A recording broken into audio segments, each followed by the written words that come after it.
Yo, what's up? Welcome to Kind of Funny Games Daily for Tuesday, November 9th, 2021. I'm one of your hosts, Blessing Adeoye Jr. Joining me is the force that is Gary Whitta.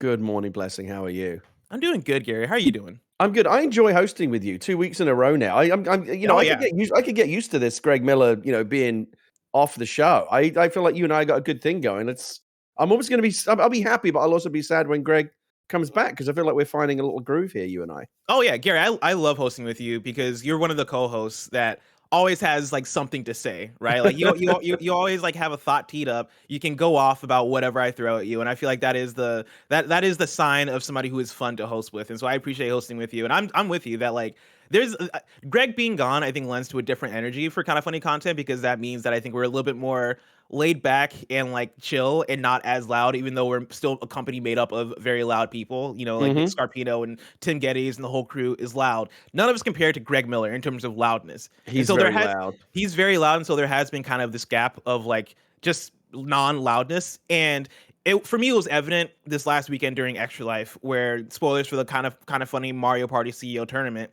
where Barrett won the tournament and then gave the CEO status back to Greg Miller, and Greg Miller appeared for like a solid few minutes back on Kind of Funny content, the rare appearance during his paternity leave era.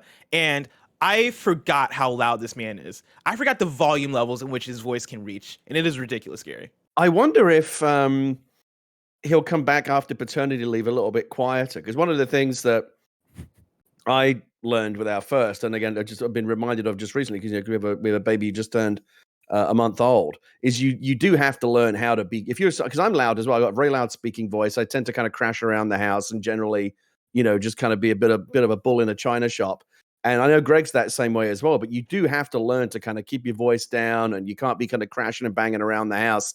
So I wonder I don't know if any of that, like, I guarantee you, like, Greg's learned to be quiet around the house. He's definitely Jen's been learned. like, shh, Greg, you need to be fucking quiet. The baby's asleep. Like, I wonder if you'll bring any of that energy back to the show. I doubt it. No, because here's the thing, Gary, is that, he can be a gentle soul when he wants to, but the longer he does that, the more pent up energy he builds. And we saw that on Extra Life. You're saying it's going to come back worse. Oh, yeah, 100%. That's going to be his outlet. Like, and that's why I wanted to keep him as CEO, because that's the shooting star. You know what I'm saying?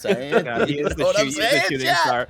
Gary, I want an update from last week, because last week on the show and on the post show, we talked a bit about the games that you were looking forward to playing. And I think you mentioned games like Inscription and others. What is the update? Where are you at with video games? I have a new game of the year. My personal game of the year has been usurped. I didn't think it was going to happen because I was such a fan of It Takes Two, as you know. Leah and I played all the way through that. And I'm just so enamored with it. I think Joseph Fares is a genius. He's 3 for 3 now in my estimation. Brothers, A Tale of Two Sons, A Way Out, and now It Takes Two. He's found a way to kind of, reinvent that 2-player dynamic every time, and he just gets better and better at it every time. And no one is doing the 2-player co-op stuff as well as him. And it is just every new level where they introduce like a new gameplay mechanic, I'm just like more like, how does he come up with this stuff? Like, it's just so good. And for the longest time, I would say, I have other games this year that I really liked, but I remember saying for the longest time, like, nothing's like It Takes Two is like, just lock it in now. It's game of the year. I know there's small games coming, but like nothing's going to topple it. It's happened though. I played something this weekend that is now my current game of the year leading candidate. It's at least tied with It Takes Two. Maybe I'll be like a joint winner for me personally this year. But I got to tell you, I finally got around to playing The Artful Escape, and it blew my motherfucking mind. I was not expecting that. That makes sense. Anything like it, and I was just so impressed, so blown away. I can't wait to play it again. They're absolutely one of the most singular, unique, incredible, any kind of experience, movie, TV, video game, you name it. Just this epic fucking science fiction, rock, opera, insane thing. I don't even know how to explain it. It's so psychedelic. It's one of the best soundtracks I've ever heard. It's on Game Pass. You can finish it I finished it in a day, 4, 5, 6 hours, depending on how you want to make your way through it. But just incredible. Just absolutely brilliant. Everyone's got to play it. The Artful Escape. Fucking loved it. What if I told you that you were the second person now here at Kind of Funny who is has it Tim Geddes, right? Yeah, Tim Geddes has it as Game of the Year also. Which that's awesome. It's gonna be my Game of the Year. I'm pretty like there's nothing else. like, because all the other stuff that's left now is like the big AAA stuff, like, you know, Vanguard I haven't played yet. You know, There's there's Halo. Forza, Halo, Battlefield. But like, I'm sure those games are all going to be very good at what they do, like straight down the middle, you know, highly polished AAA experience. But the games that catch my attention are the weird things that like no one else is going to make this game. You know, it's an Annapurna kind of thing. You know, they always, you know, do the weird games. And it's just this. It's up there with Journey as like one of those experiences that will always stay with. I'll be talking about this game 10 years from now in the same way that I still talk about Journey. Is like the first time I played through Journey, like that imprinted on me in a way. It's like, my God, this is one of the greatest experiences I've ever had with a video game. And I had that again with The Artful Escape. It's the most wildly imaginative, original, just deeply beautiful. It's poetic, it's soulful. It's got a great kind of underlying thematic story about, you know, being true to yourself and, you know, don't try to be who other people think, you know, that you should be or who they want you to be. Be who you know you truly are. And it's just this epic voyage of self-discovery. And it really does feel like this kind of trippy, psychedelic, like 1970s The Who type. Like, imagine like if like The Who and Pink Floyd and Douglas Adams and Terry Pratchett like all wrote a rock opera together. This is what you would get. And it's just absolutely stunning. I've been listening to the soundtrack ever since. Downloaded the soundtrack on Apple Music immediately after playing it. Can't wait to go back and play it again. I wish I'd have played it under better circumstances. I had to get the volume low because, you know, we had the baby asleep while I was playing it over the weekend. But I want to go back and like play it with headphones, maybe get stoned, because I feel like that's probably the best way to get the most out, because it's very trippy, very psychedelic. It's just a beautiful, beautiful piece of art. It really is like one of those things where I know I feel like this conversation's like done and dusted now, but every now and again it comes back again. Anytime someone tells you video games are not art or cannot be a work of art, fucking show them this. Like, it's just absolutely gorgeous. Yeah, I remember like playing through it and like the concept of it, of like this kind of coming of age story, but like using it, using like the almost like allegory of where rock was at, like going from like the late 60s into the 70s and having this main character kind of go on his like Ziggy Stardust journey. I thought it was like a really cool concept. And maybe it doesn't appeal to everyone, but it hits, like, you know, for me, because I'm a little bit older, like it hits all my personal favorite kinds of music that generally, you know, genres that these days are very underserved. Like it's obviously got this kind of Bob Dylan folk music kind of vibe, which is beautifully done. But then where the vibe really is, again, is this like this trippy kind of Pink Floyd, The Who, Rush kind of, you know, like the kind of epic like science fiction Odyssey rock opera type stuff that was really popular in the 70s and really has never has been. Again, it's a very, very specific genre, but they nail it so well. It's so clear that the people who made this game love that very peculiar, very particular kind of music, and they just nail it. Just so well done. I mean, that's kind of where I sit with it. I remember talking about it on the Gamescast during our review of it, and I had played probably about half of the Artful Escape, and I hit the point where I was like, okay, I get what this is. I appreciate it. I respect it. It's not for me. But the conversation that we did have was, if they made this for a genre that I cared way more about, I would see this game as an absolute masterpiece, right? Like if they had this same exact thing, but it was for hip hop, or if it was for old school hip hop and the transition between hip hop generations, oh my God, I would be absolutely over the moon. Yeah, I mean, I could absolutely see, I could actually see this game, like you could have taken this style of game and applied it to any kind of brilliant, you know, historical, you know, piece that, you know, it could have been about like the birth of hip hop, and that would have been an amazing version as well. But again, and that would have spoken to you. So I'm very lucky that they made the version of the game that speaks to me, which is that kind of 70s prog rock with kind of sci-fi, you know, the eras when, like, you know, album covers look like the covers of like epic sci-fi novels, and they told like this really epic story. Like, it's so beautiful, and it's one of the reasons why I'm going on about it here is it's one of those games that is like so good you want to immediately go out and become an evangelist for it. Like, why aren't more people talking about this game? Everyone should be losing their shit over what a beautiful work of art this game is. So I am going to be going full to the mat for this in every game of the year conversation I have between now and the end of the year. It Takes Two is still going to be up there. There's a bunch of others that are bubbling under, you know, for my runners up. But unless something significant changes, Artful Escape is going to be my game of the year. Now, Gary, have you played House of Ashes? Because you mentioned how much you love It Takes Two and how well that game handles co-op and how there's nothing else that really does it on that level. House of Ashes is one that I played yesterday, and I'm not going to compare it to It Takes Two in terms of how well done the co-op is, but as a co-op game, that's one that has caught me off guard that I think is really good, and I think more and more people are going to talk about as more and more people get their hands on it, because the Dark Pictures games leading up to this one haven't been as phenomenal. House of Ashes, finishing it last night, I am blown away by. Is this one that you checked out yet? Yeah, and finally, I was literally just talking to Leah about it today. We've been looking to have that kind of. I said to her, hey, there's a whole genre of like cinematic horror games out there that you can play cooperatively. This could be like great for us because Leah likes horror. I have a slightly lower tolerance for horror. I get like creeped out really easily, but like when you're doing something together cooperatively, that kind of takes a little bit of the edge off of it. I was a big fan of Until Dawn. Haven't played any of the dark. Was it been 2 previous games prior to this? The Yeah, Dark Man Pictures games? Madon, and then Little Hope is the second one. So I haven't played either of those, but I know they're all the kind of, again, the same kind of cinematic presentation, and there's like 2-player gameplay. This is the one because it's the first one that's that's optimized for next gen. The storyline seems to be the one that kind of could be the most interesting to me. We got it we just picked it up last week, and I've been talking to Leah about literally we may start it tonight. Because I think it could be right up our alley, and I did see you tweeting about how you were a big fan of it, so that got me even closer. Like, we should push this up the queue. I think it's going to be the next thing we play. Yeah, I was blown away by it. People will probably hear me talk about it on PS Love and other podcasts that come up. But the characters in this one, the places where the story goes, the places where the story ends up, even like there's things in like the credit scene that has me like, wow, they've really figured out what this franchise is in terms of Dark Pictures. And it does the thing where after you beat it, it plays the trailer for the next one. And as I was watching that trailer with my co-op partner, both of us were like, damn, it sucks that we're probably gonna have to wait another year for this, because we were ready to jump into it right then. Like we were super into it. And so yeah, big shout out to Dark Pictures Anthology. And Gary, I want to talk to you about video games, like about the games that we've been playing. We could do this all day, just having the generic video game chat. And so maybe I'll save some for the post show. But for now, Gary, let me tell you about today's stories, which include Pokemon leaking all over the place, Sonic Frontiers possibly being open world, and more, because this is Kinda Funny Games Daily. Each and every weekday at 10 a.m. live right here on twitch.tv/KindaFunnyGames. We run you through the nerdy news you need to know about.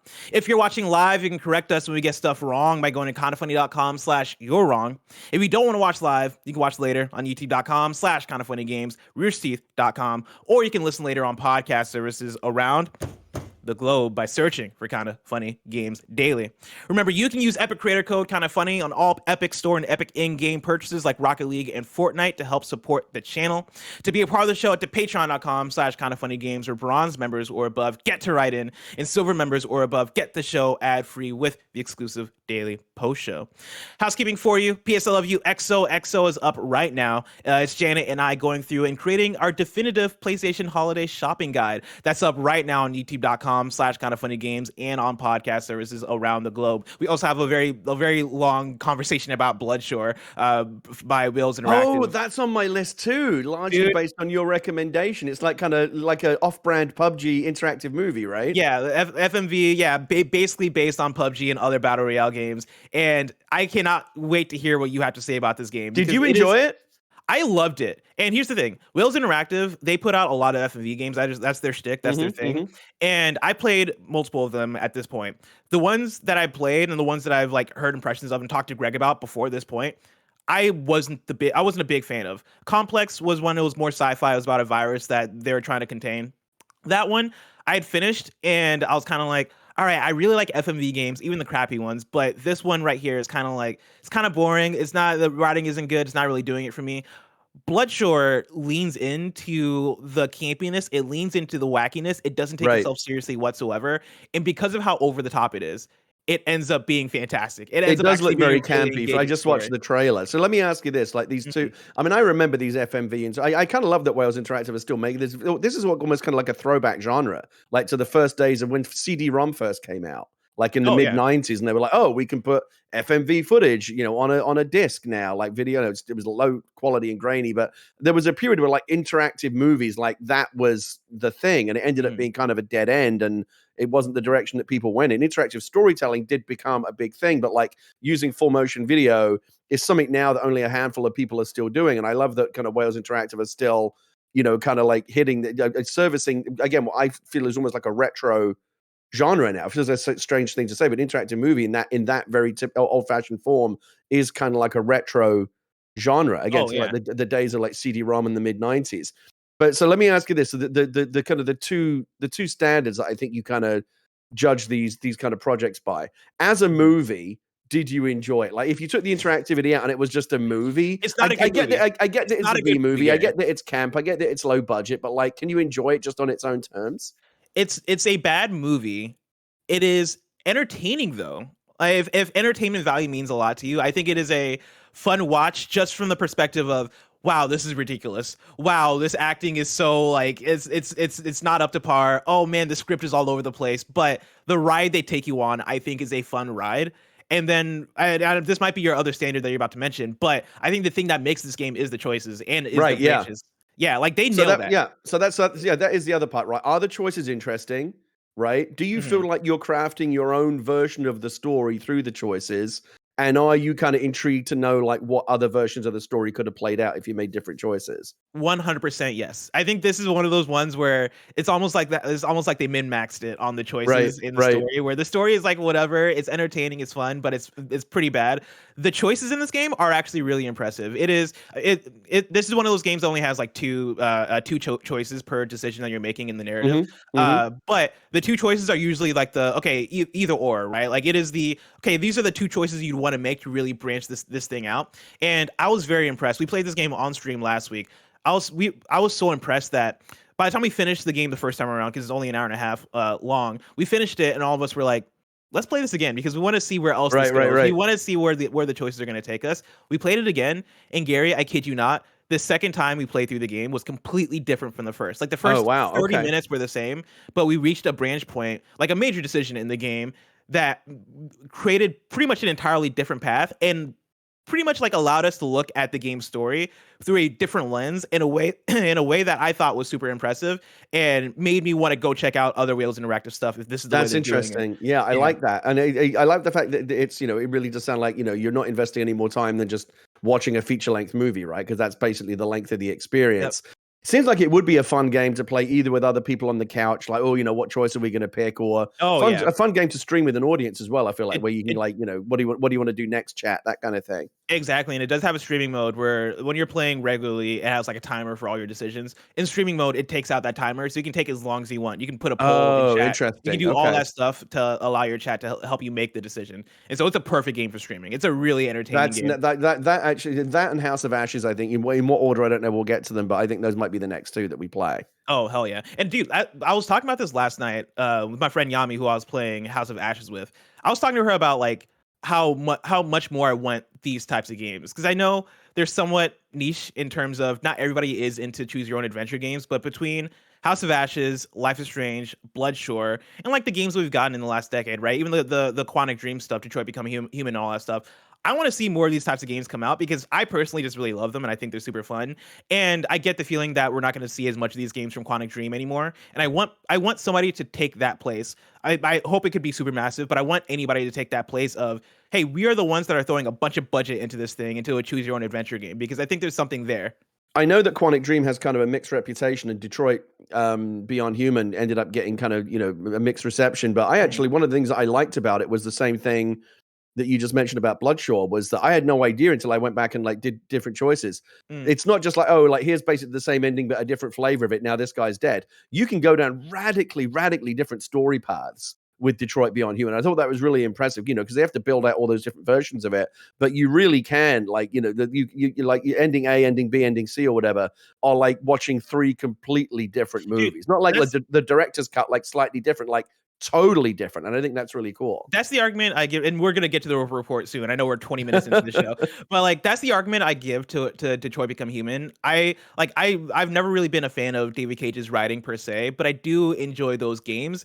And I think Detroit Become Human was the one that opened my eyes to, I like the gameplay. So I called it Beyond Human, so I don't know why I called, but sorry, Detroit Become Human. Yeah, Detroit Become Human. I actually do like the gameplay, and I know we don't think of these games as gameplay driven, but in the games, the gameplay is the choices, right? The gameplay is the walking around and gathering information and making the informed decisions and doing the QTEs. And I like those kind of games, the Telltale games, the Quantic Dream games. I fucking enjoyed Heavy Rain. Yeah, like they don't even have to be super good. I just like this, cinematic stories where I get to make choices. So even something as old-fashioned as Bloodshore, and it is a very, very old-fashioned style of game. Again, you're going back like 25 years. You're going back to like Sega CD and the first days. I remember when I was editor-in-chief of PC Gamer in like the early 90s, we were reviewing these games in like blocky FMV where you would make a left or right choice, and it was very basic. And the Bloodshore, it just seems like, I think like the artistry's gotten better in that, they're coming up with more interesting choices, and the production values, and now you're actually looking at like high definition video that's as good as you'd get on a Blu-ray instead of this, kind of blocky pixelated stuff in a little window. But beyond that, like the actual the fundamental gameplay approach hasn't changed, but it's still fun. I know they're not for everyone, but for people like me that just like agonizing over choices and stuff, that it still works really well. Oh yeah. Thank you to our Patreon producers, Pranksy and Blackjack. We're still this early in the show. Today we're brought to you by Shin Megami Tensei 5, Credit Karma, Raycon, and Arcane, but we'll tell you about that later. For now, let's begin with what is, and forever will be, the Roper Report. It's time for some news. We have 6 stories today. A baker's dozen. Starting with our number 1, Pokemon Brilliant Diamond and Shining Pearl have leaked early. This is Ethan Gotch at Kotaku. Game Freak's Pokemon Brilliant Diamond and Shining Pearl remasters aren't officially out for another 2 weeks, but some copies of the upcoming Nintendo Switch games have already started appearing out into the wild. Now fans are combing through apparent leaked screenshots and videos for signs of previously unannounced Gen 4 content, including the Battle Frontier and Distortion World areas. As first reported by VGC, a user claiming to have an early copy of the game posted about it on the PokeLeaks subreddit. While that user quickly deleted the post, more images and footage have started pouring out online in the past 24 hours since. Earlier today, for example, a YouTube account called Pokemasta uploaded a 2-minute video showing off Brilliant Diamond's town map and Pokedex. Another YouTube account, Poiter's Basket, has been uploading footage from the first few gym battles as well as Team Galactic fights.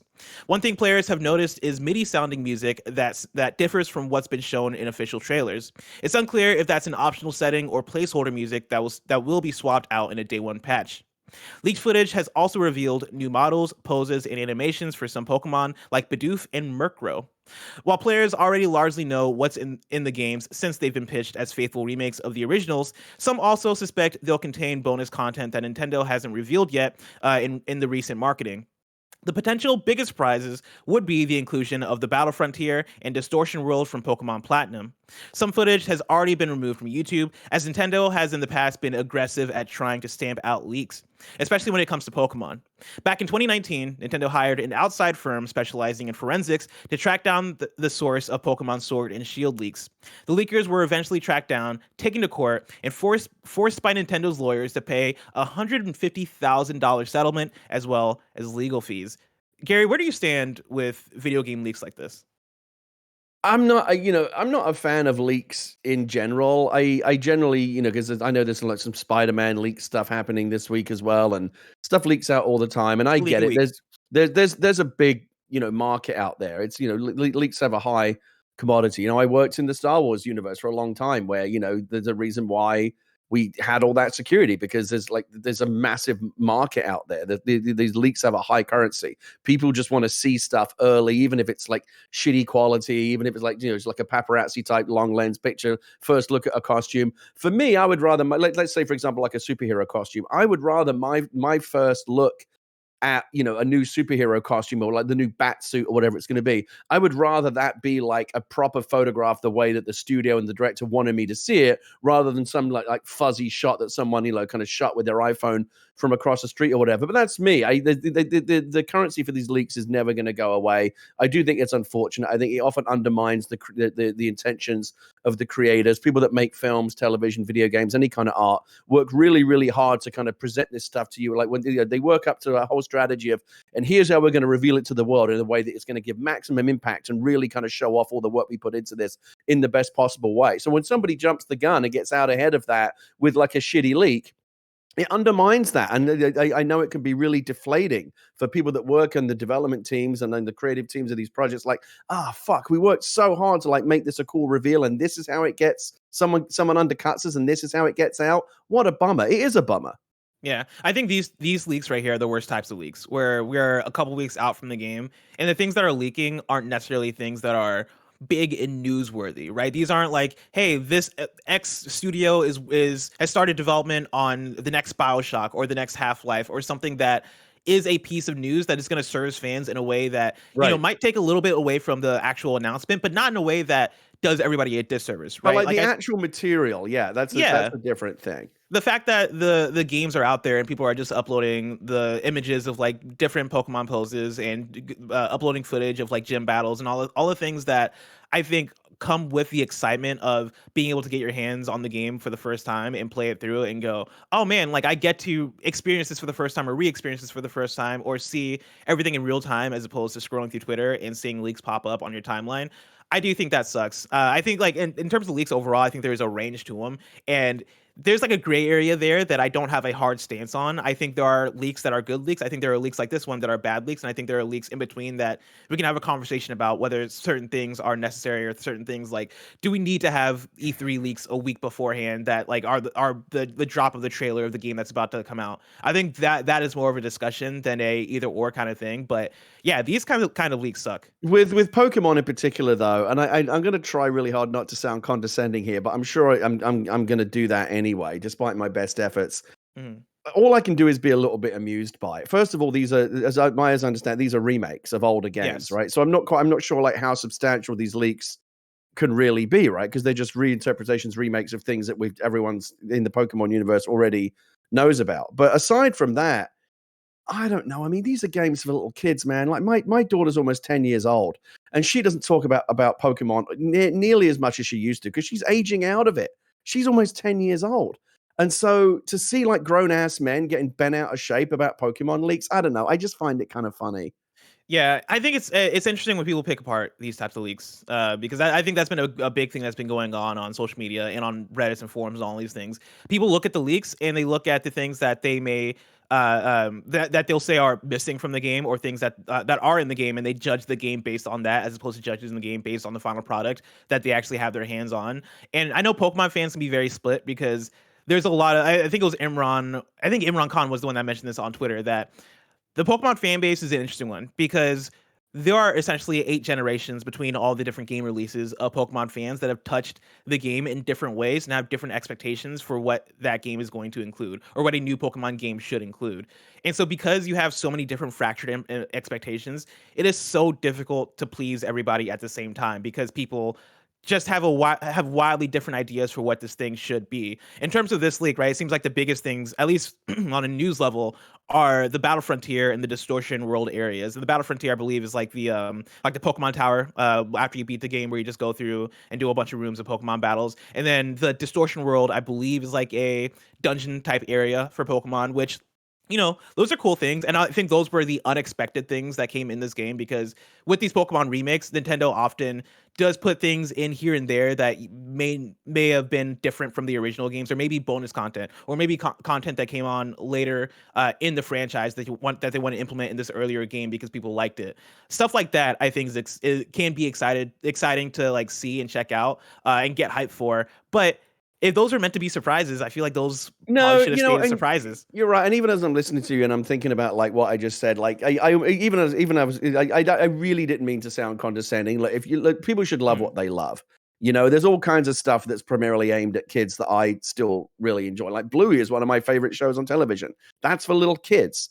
And I think there is a nostalgic. Pokemon's been around for a long enough time now that a lot of adults who are playing it because they played it since they were little kids, and it reconnects to their inner child. And they are good games. They're well designed games. People enjoy them, and I think if anything excites you or excites your inner child or makes you feel like a kid again, or you just derive any kind of joy from it, whatever your age is or whatever, people shouldn't mock you for that.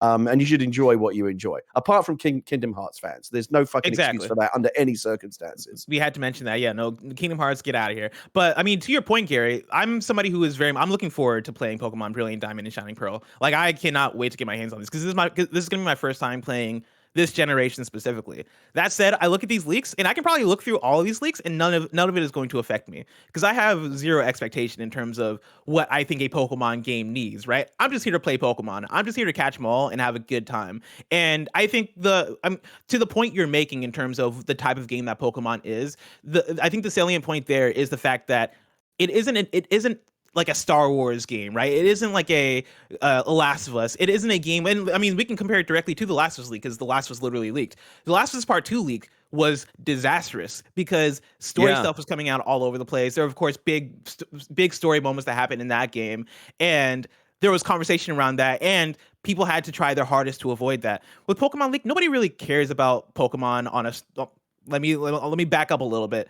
People don't care about Pokemon, I guess, as comparative to something like Last of Us in terms of the story moments of Pokemon. I'm sure there are plenty of people out there that are like, hey, I want my story. Hey, like I look forward to the story, and that's whatever. But and by the way, that's the other side of it, Blessing. I was talking earlier about how like it affects the development team, and I remember when that Last of Us leak happened, like Druckmann and all the Naughty Dog people were really bummed out about that. They didn't want that shit to get out that way. But it's also a bummer for us, right? There are people out there that are interested in leaks and want to see everything as soon as they can find it. But then there's people like us, or certainly like me, who, again, I want to experience this the right way. I don't want to see it ahead of time. I don't want to be spoiled. I don't like spoilers. I don't like leaks. And we live in a culture now where, everyone's kind of muting like 50 different hashtags, trying to, kind of dodge all these leaks that are coming at them through social media. And you'll still find some way to like get screwed over. Like, oh man, I muted 50 different hashtags, but there was like one thing that still got through the net, and now I've seen it and you can't unsee it. And that's spoiled for me now. And it's a bummer. I think that leaks service far fewer people than they spoil things for, if that makes sense. The number of people that are really interested in leaks and that culture and that currency are far outweighed by people who are like, you know what, just I want to see it when under the right circumstances, when it's time to see it. Don't spoil me. I want to experience this the right way. The Last of Us one, I remember being really unfortunate. But that's just one of many examples. Oh yeah. Gary, I want to hop into story number 2, but before I do, I want to remind everybody out there that they can go to patreon.com/kindoffunnygames where they can get the show ad-free. And speaking of ads, let us tell you about our sponsors. This episode is brought to you by Arcane, a Netflix original series from the creators of League of Legends. Arcane is a 9-episode, 3-part series that follows the story of 2 young girls, Vi and Powder, born in the Undercity beneath Piltover. Their eagerness to prove themselves will set in motion a series of events that will take the relationship to its breaking point and transform them forever. This is going to be the animation event of the year, and you can catch champions we know and love like never before, and their stories will all intertwine in this action-packed series. Whether you're a longtime League player or brand new to Runeterra, Arcane is a great way to get to know the vast world and origins of iconic characters of League of Legends. Dive into the stories behind one of the most played games of all time. Every once in a while I think about that and it blows my mind. Discover the secrets of Piltover and its Undercity and prepare for the epic battle that is only just beginning. Arcane is now streaming exclusively on Netflix. Next up, shout out to Credit Karma. Is it time for a big change? If you're thinking about home renovations or finally paying down those old credit card bills, Credit Karma can help find a loan that works for you. Whether you're refinancing credit card debt or paying for an upcoming expense, Credit Karma uses your credit data to show you fresh personal loan offers that are personalized just for you. It's totally free and easy to sign up for a Credit Karma account with no effect on your credit score. On Credit Karma, you can check out multiple loan offers side by side with easy to compare estimated terms to make sure you get the best deal. And once you've got a loan, Credit Karma will help you track your progress as you pay off your debt and even let you know if you can refinance and save. If you're ready to apply, you should head over to creditkarma.com/loan offers to see personalized offers with your approval odds right now. Go to creditkarma.com/loan offers to find the right loan for you. That's creditkarma.com/loan offers. Next up, shout out to Shin Megami Tensei 5. It's the newest installment in the acclaimed JRPG series developed by Atlas. You play as a high school student who is suddenly transported from modern-day Tokyo to a post-apocalyptic world. Granted a cursed power to save his life, the protagonist becomes a new being, neither human nor demon. Nahobino. So there you go. Explore the demon-infested wasteland of an enigmatic realm known as Da'at, filled with mythical deities and demonic tyrants in constant conflict for survival. Search for answers and forge your own path in a battle between light and dark. Your choices will dictate the fate of the world. Turn formidable foes into worthy allies by recruiting them, then fuse them to create demons customized to your playstyle. Shin Megami Tensei 5 has been fully rendered in 3D, a first for the mainline Shin Megami Tensei series. Shin Megami Tensei 5 is out now now. You can check out the digital, deluxe, and standard editions on the Nintendo eShop or by clicking in the link in the description. And finally, shout out to Raycon. It's never too early to start holiday shopping, especially not when you can save big on a gift that they'll use every day, like the Raycon wireless earbuds. My brother's been using these. He's been training for his marathon, and he's been jamming with the Raycons. With seamless Bluetooth pairing and a comfortable noise isolating fit, you can start listening easily and keep listening for hours. The audio quality is just as good as a bunch of the other premium brands, but at half the price. Their new everyday earbuds come with 3 new sound profiles to make sure everything you're listening to sounds its best. Pure, more balanced mode, and bass mode. And with 8 hours of playtime and a 32-hour battery life, you can't lose. Go to buyraycon.com/KFGD today to unlock exclusive deals up to 20% off your Raycon order. But hurry, this offer is available only for a limited time and you don't want to miss it. That's buyraycon.com/KFGD to unlock up to 20% off your Raycons. Buyraycon.com/KFGD. I like this season. I like this much better than first season. Sorry.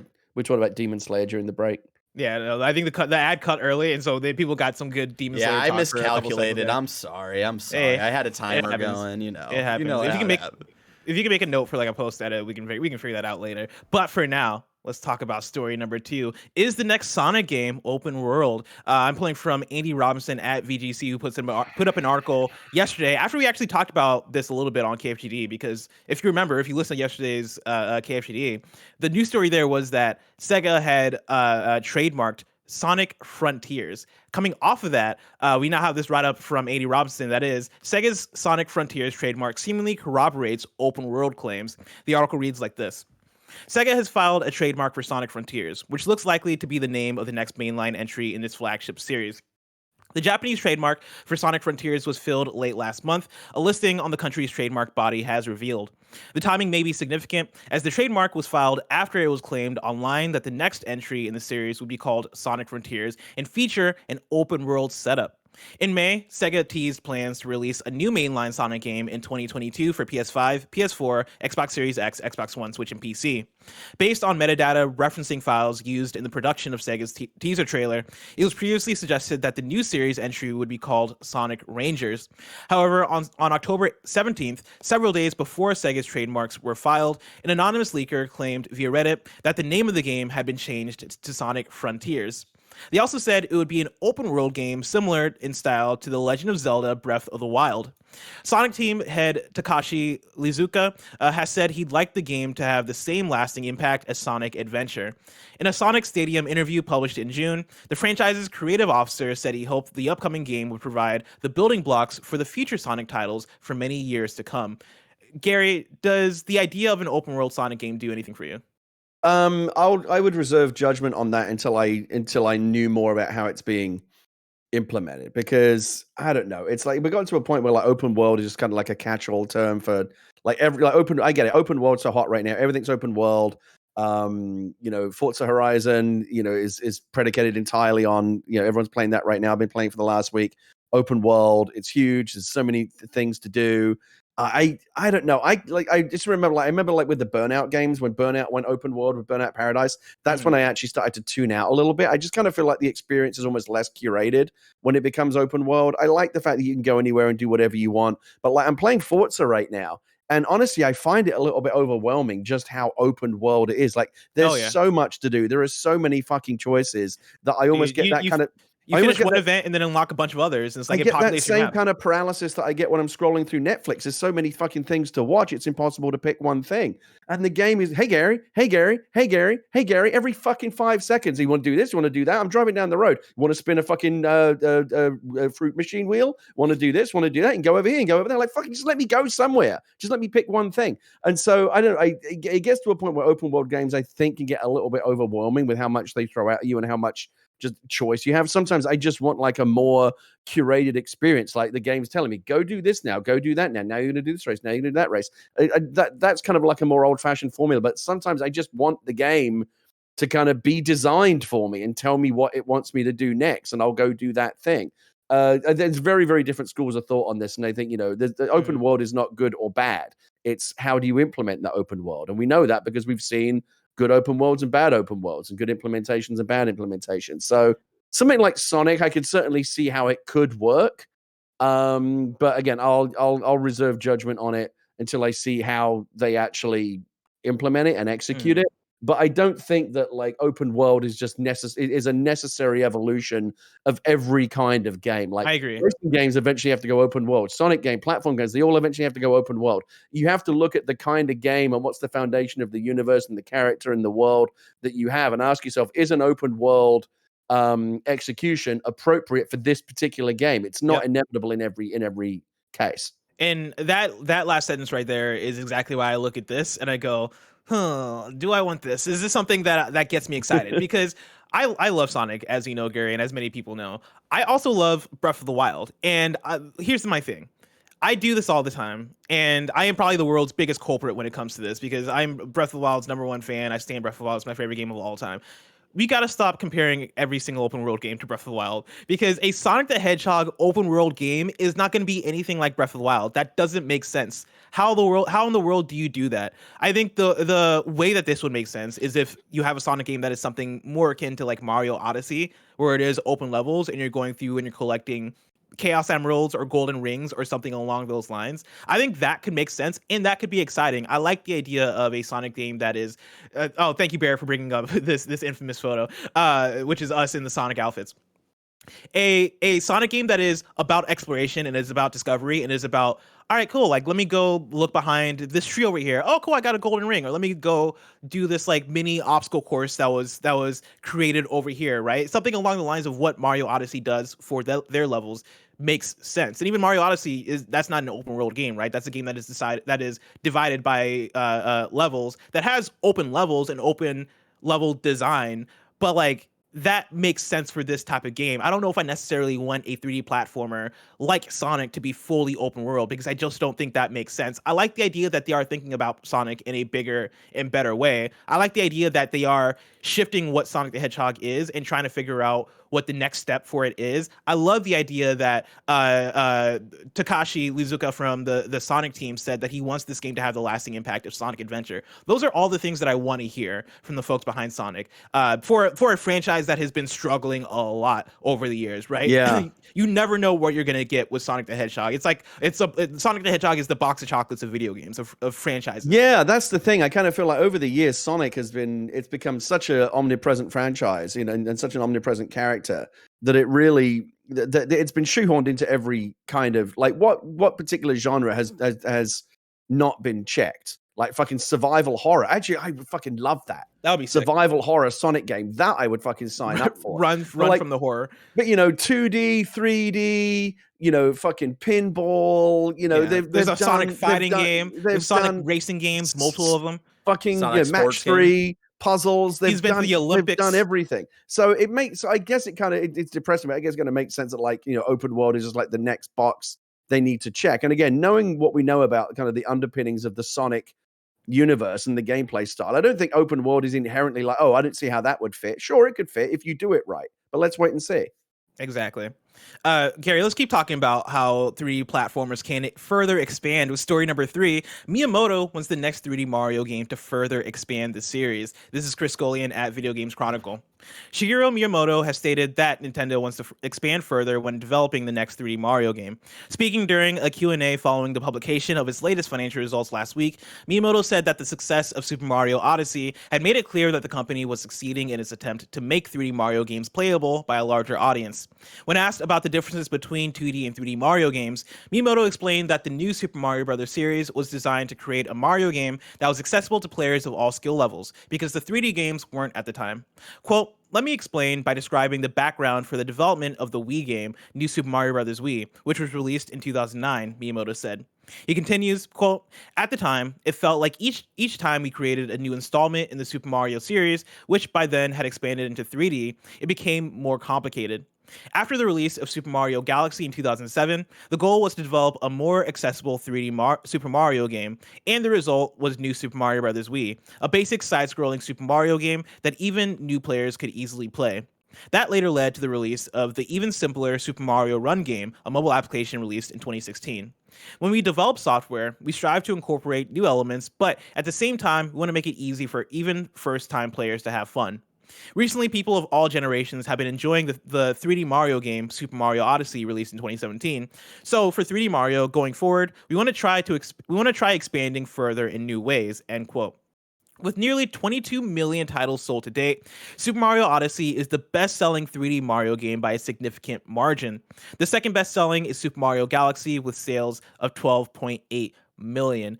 Gary, how much did you like Super Mario Odyssey when that came out in 2017? And are you looking are you looking forward to the idea of them further expanding? It's close to, if not tied, for my favorite Mario game next to Super Mario Galaxy. I thought Odyssey was fantastic, yeah, and it's interesting to kind of think about the kind of historical evolution of the Mario series, and I'm very interested and intrigued by what Miyamoto is saying here in terms of like taking the next step in terms of its evolution. It's been the history of the Mario franchise has been this kind of cross between evolution and revolution, right? We had the original kind of 2D Mario games, and they got better and more interesting. Super Mario Brothers, Mario 3, Mario World, and they got more, and they basically got better and better at refining the 2D play style. And then Miyamoto completely revolutionized it with Super Mario 64, right, and reinvented what a Mario game could be. And then ever since then, they've been evolving that, right? Sunshine, Galaxy, Odyssey, they're basically the same essential kind of 3D quasi open world play style that they introduced with Mario 64. They're just getting better and better and better at it. And Odyssey represents kind of like the latest kind of refinement of that evolution. But maybe what Miyamoto's thinking about and hinting at, I mean, I can't really say because I don't have his fucking galaxy brain. I wish I was fucking 1/10 as the genius that he is. But what he might be thinking of now is like, okay, so we invented Mario, we evolved it to a fine point, and then we completely revolutionized it with Super Mario 64, and we've evolved that to the finest point. What is the next revolution? And I can't even imagine what that might be, but maybe that's what Miyamoto is hinting at here. Yeah, I think this makes sense from Miyamoto. I think this is the way they think about all their games, all their major games at the very least. With 3D Mario, there's always some kind of innovation or gimmick thrown in to try and make it either more palpable or more interesting. And that's the thing I like a lot about Nintendo and the way they design their games. Whenever they're creating a new big Mario game, I think they're always asking the question, what is going to take this a step further, or what is going to take this a step aside? What is going to separate this from the others? Even with something like Super Mario Galaxy and Super Mario Galaxy 2, Galaxy 2 had enough there that I would call that an innovation over Mario Galaxy 1. I won't say like one is better than the other, but like the addition of Yoshi adds a lot to that game. Turning like the hub area into like a ship and having it be more of a like course selection style thing, like that is a shift that they didn't necessarily need to do. People loved Mario Galaxy 1. They could have just made another Mario Galaxy 1 and just added more levels, and they didn't need to like do much to it to make people go, okay, cool, yeah, I want more of this, I love this. But even with that like incremental entry into that series, they still did enough there that I would say makes it stand out in terms of what the mechanics are. And then you get into things like Super Mario Odyssey, which is a big step. And given what Miyamoto's saying here about trying to further expand and the popularity of Super Mario Odyssey and how that is making them look towards the next 3D Mario and figure out how to make that palpable to even more people, I wouldn't even be surprised if the answer was Super Mario Odyssey 2, but with a new gimmick or some kind of thing added in to make it stand out and make it even more interesting than Mario Odyssey 1. I'm totally down for this. I love that the numbers are I love that the numbers for Mario Odyssey are actually really good compared to the previous 3D Mario games. It's not the biggest surprise because the Switch is such a popular platform, but I think for Nintendo, they look at that 22 million copies sold number and they go, cool. We can like continue to put these out at a regular pace. We don't have to wait as long between 3D Mario games. We can continue to give people what they want, and this makes sense for us on a business level to keep putting these things out at a regular pace, which has me excited. I just think that Miyamoto is thinking in a more visionary and forward-thinking way than just, okay, what's the next gimmick we can bolt onto Odyssey? Like, what's the next way that we refine that? Again, I go back to Mario 64. I remember I was editor-in-chief of PC Gamer back in the day when Super Mario 64, we had Next Generation magazine was next door to us, and they did the console games. And I remember the day it came in, and I heard this commotion, like, oh my god! So I got what is that? I went over there to see what it was. And everyone was crowded around the Nintendo 64 watching someone play Super Mario 64.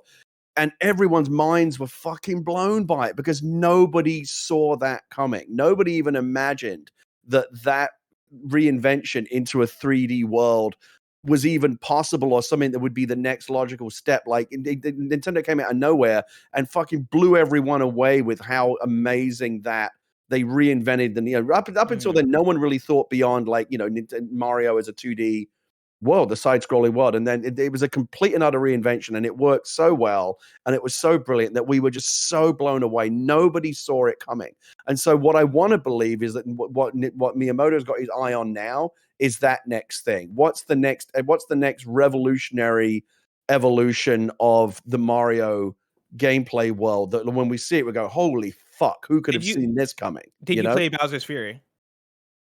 Yes, I liked it.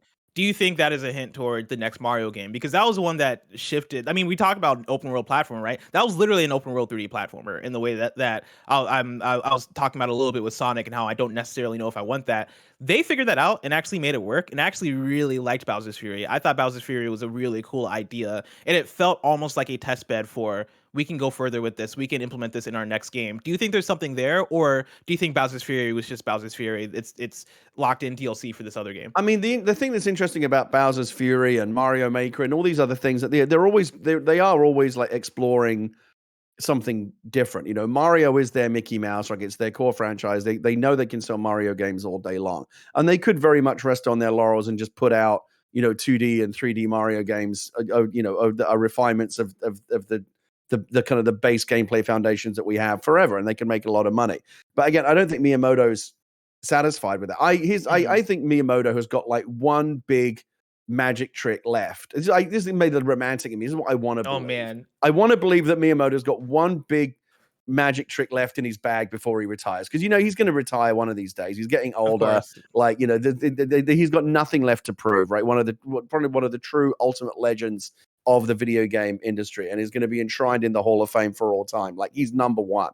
And so he's got nothing left to prove. But the thing about like super genius types like that, who are like compelled to like keep creating and keep finding the next frontier, is that even though he's got nothing left to prove, he's going to fucking do it anyway. And I think that there is, again, it's the romantic in me speaking. I just want to believe that there is one more thing where we go, holy shit, he's fucking done it again. And then and then he'll go sit on a beach somewhere, and he's earned it. I hope so. Yeah. I mean, I just got so excited off of you just saying that alone. Like I'm thinking about it. I'm like, man, what if he did have another Mario 64 in him, right? Or what if he had another like all-time classic game in him that he drops in one of the franchises that we love? I hope so. I hope so. Yeah. Gary, I'm going to go through these next few stories quickly because we are late in the show. So story number 4, Deathloop's director has been appointed as the new head of Arkane Lyon. This is Tom Ivan at Video Games Chronicle. The co-director of Deathloop has been appointed as Arkane Lyon's new studio head. Dinga Bakaba took on the role of studio director at the company in October, following the departure of former head Romuald Caprone. Bakaba has also retained his position as Arkane Lyon's co-creative director, a role he shares with Deathloop co-director and studio art director Sebastian Mitten. Arkane Lyon's new studio head joined the developer in November 2010. He's credited as a designer and producer on Dishonored and its DLCs, as lead designer on Dishonored 2 and Death of the Outsider, and as game director on Wolfenstein Youngblood. Bakaba's predecessor, Caprone, stepped down in October, shortly after the launch of the studio's latest game, the critically acclaimed Deathloop, and 7 months after Arkane's parent company, ZeniMax Media, was acquired by Microsoft. So big congratulations to Dinga. That is awesome. And like Dinga seems awesome too. Like I've watched plenty of his interviews. I've seen him on Twitter. I follow him on Twitter, and he seems like a delight whenever I see him pop up. And so big congrats there. Story number 5, The Tomorrow Children is making a return. This is Daniel Robson at IGN. 5 years after its October 2016 release as a free-to-play game on PS4 and subsequent shutdown 13 months later, The Tomorrow Children is set to return. Q Games, the Kyoto-based indie developer behind the game, has acquired the rights from publisher Sony Interactive Entertainment, returning the Tomorrow Children IP to the creator Dylan Cuthbert and his team. During a rare private server gameplay video in September 2021, Q Games CEO and founder Cuthbert told IGN Japan that he hoped to acquire the rights and re-release the Tomorrow Children if Sony would allow it. A small but vocal audience has called for its return since public servers were closed in November 2017, rendering the game unplayable. And Cuthbert says it was this dedication from fans that convinced him to pursue negotiations with Sony over the rights. Quote, I'd like to thank first and foremost the fans of the Tomorrow Children, without whom I would never have had the confidence to keep pursuing the deal, Cuthbert said in an announcement today. He continues, our fans are some of the most amazing gamers out there, and every day for the past 4 years, they have kept the dream alive. I think the happiest thing about this decision is imagining the enjoyment those fans will feel as they re-enter the crazy post-apocalyptic neo-Soviet world of the Tomorrow Children. Secondly, I'd like to thank Sony Interactive Entertainment for also working with me to have the IP returned to Q Games. It has taken a concerted effort by all of us to get to this ultimate step, and I'm full of gratitude to everyone involved in the process, end quote. The Tomorrow Children was an online-only multiplayer experience in which players collaborated to build towns, farm resources, and protect the world from attackers, all set in a surreal Soviet-infected post-apocalypse. I'm gonna stop there. There's more to the article. Go to IGN if you want to check out more and get more context for it. But Gary, did you ever play or were you ever familiar with the Tomorrow Children? No, but it sounds cool, and I just want to say in general, fair play to the developers to for getting it back. It's it's a very, very hard thing to do from a legal, financial standpoint, whatever, that once you sell the rights to something to a big company, getting it back can be very, very difficult to do. And it can be very expensive, and those negotiations can be very hard. So fair play to them for like navigating that maze and getting it back. It's a very, very hard thing to do.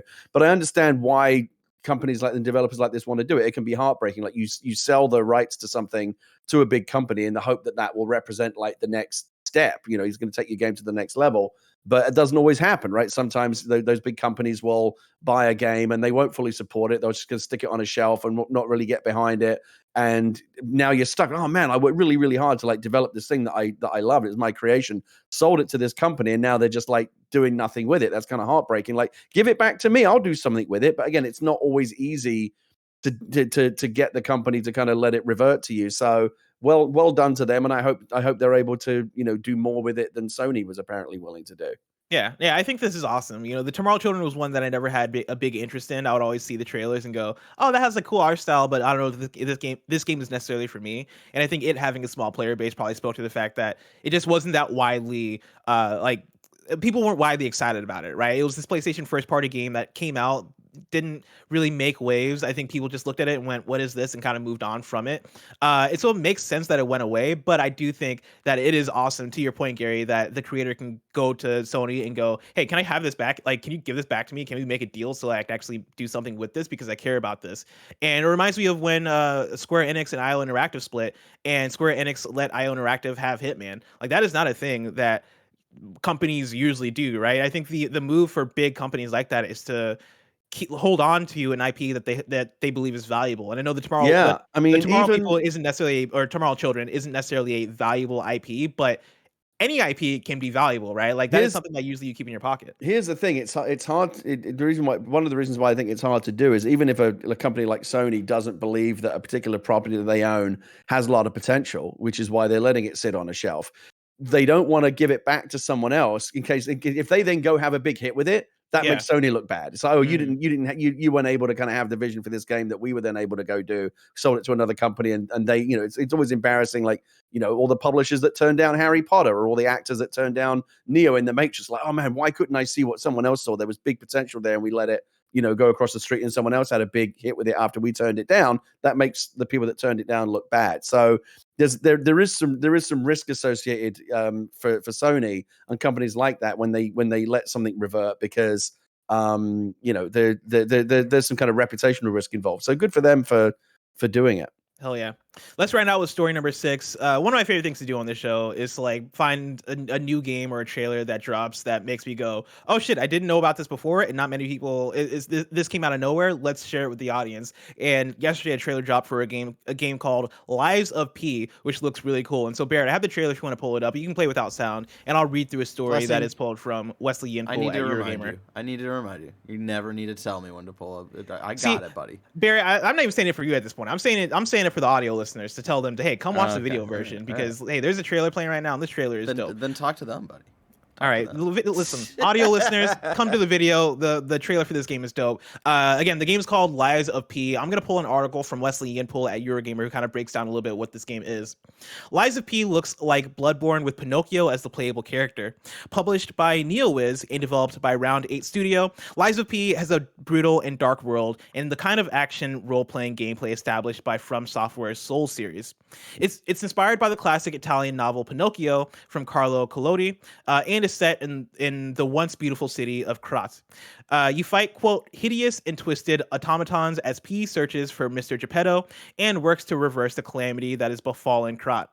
Round 8 Studio is the developer of Bless Unleashed, which launched on consoles last year and PC this year. Lies of P is its second title. Expect a release on PC and consoles. There's no release window, but this one looks like it's worth keeping an eye on. And I agree, this trailer, for me, as somebody who recently got super into Bloodborne, and Bloodborne is at this point probably one of my favorite games, top 30 at this point. I watching this trailer, I was pulled in. I was like, oh shit, this looks really good. The combat looks really slick. The character animations look a lot like Bloodborne character animations, but I love the idea that it is adapted from the original classic Pinocchio story and you're playing as Pinocchio and it has like this dark, brutal tone to it. I'm in love with it. Jerry, this is doing it for you. It's a dark and gritty Pinocchio in the style of Bloodborne. I mean, that'll get your attention, right? Oh, yeah. That got my attention immediately. It sounds cool. It looks super dope. And yeah, it's kind of come out of nowhere. And so like I can't wait to like keep up with updates on this one and see if the final game pans out as being actually like really good. I really hope it is. But Gary, the release of Lies of P is probably just so far away. If I want to know what's coming out to mom and grop shops today, where would I look? The official list of upcoming software on each and every platform as listed by the Kind of Funny Games Daily Show host each and every weekday. Yeah. Out today, we got Airborne Kingdom for PS5, PS4, Xbox Series X, Xbox One, and Switch.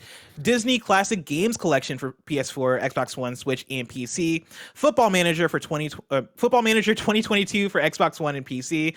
Forza Horizon 5 for Xbox Series X, Xbox One, and PC. Jurassic World Evolution 2 for PS5, PS4, Xbox Series X, Xbox One, and PC. Blue Reflections Second Light for Switch, and then My Singing Monsters Playground for Switch. We've got an NVIDIA GeForce update for you. Remember that we've partnered with NVIDIA to keep you updated on all the latest GeForce RTX additions to your favorite games, from ray tracing to NVIDIA DLSS to NVIDIA Reflex. NVIDIA DLSS is now accelerating performance with uncompromised image quality in over 120 games and apps, with even more being added every month, including Jurassic World Evolution 2. Remember, that is out now. Accelerate performance by up to 60% at 4K with max settings enabled using NVIDIA DLSS. You can also play Jurassic World Evolution 2 at launch via GeForce Now, NVIDIa's cloud gaming service. GeForce Now gives your low-end rig power to play Jurassic World Evolution 2 with NVIDIA DLSS streaming from the cloud. New dates for you. Breakwater's launch has been delayed to December 9th. We do have a deal of the day. The PC version of Assassin's Creed Chronicles Trilogy is currently free to download on Ubisoft Connect, so you can get that whole trilogy for free on PC. Again, go to the Ubisoft website or the Ubisoft Connect app to get that. Now it's time to squad up. Remember, you can go to patreon.com/kindoffunnygames where you can get the show ad-free and you can write in with your squad ups just like Adam F did. Adam F wrote in with a squad up on Xbox and says, I recently managed to acquire an Xbox Series X in anticipation for the hype first-party games coming this year. Today, Forza Horizon 5 is released for Game Pass members, and I am so stoked to speed through the gorgeous Mexican landscape. My friends list is a little sparse, so I'd love to fill it up with some kind of funny best friends. Please feel free to add me at Watson001. That is WATS0N001. So we can smash each other's times and records. All the best, Adam F. Go squad up. Have a great time playing Forza Horizon 5. Now it's time for kindoffunny.com/you're wrong, where you write in and let us know what we got wrong as we got it wrong, so we can correct it for those watching later on YouTube and listening later on podcast services around the globe. Nina Ball writes in and says, a reminder that the Artful Escape is on Game Pass. So there you go. Yeah, and you got no excuse. No excuse. If you want to play the Artful Escape, you can do it right now. And it's on Steam as well on PC. Also, the Forgotten City is on Game Pass. Everybody go play the Forgotten City. It's a very good game. Nano also writes in and says, the Distortion World was a Pokemon Platinum feature that was the location of the game's primary legendary Giratina. It's one of the few things that appear to have carried over from Platinum into this remake. So there you go. some context for you. Today is Tuesday, means tomorrow is Wednesday, and your hosts for tomorrow are Tim and Andy. If you're watching this live on Twitch right now, after this is Forza Horizon 5 with Nick, Mike, and Andy. If you want to catch that stream later, you can subscribe to youtube.com/kindafunnyplays. Remember, this has been Kinda Funny Games Daily. Remember, or each and every weekday live right here on twitch.tv/kindafunnygames, we run you through the nerdy news you need to know about. We have a Patreon post show for those that are subbed at the silver level of patreon.com/kindafunnygames. So stick around for that. Hey, is there a kind of funny Forza Horizon club? Because I'm looking to join a club. Ooh, that's a really good question. I actually don't know. I might hit up Snowback Mike about that because that seems like a Snowback Mike thing. I think he would maybe I have to create one. I'll join it. I'm looking for one. Let's figure that out. What do you get with a club? I'm not sure, but it's like it's like being in a clan or whatever. You can do events together. I'm not entirely sure how it works, but it's a thing. I'm looking to join one, so it may as well be if there's a kind of funny one. Yeah, we got to get that going. Let's get that going. Until next time, it's been our pleasure to serve you.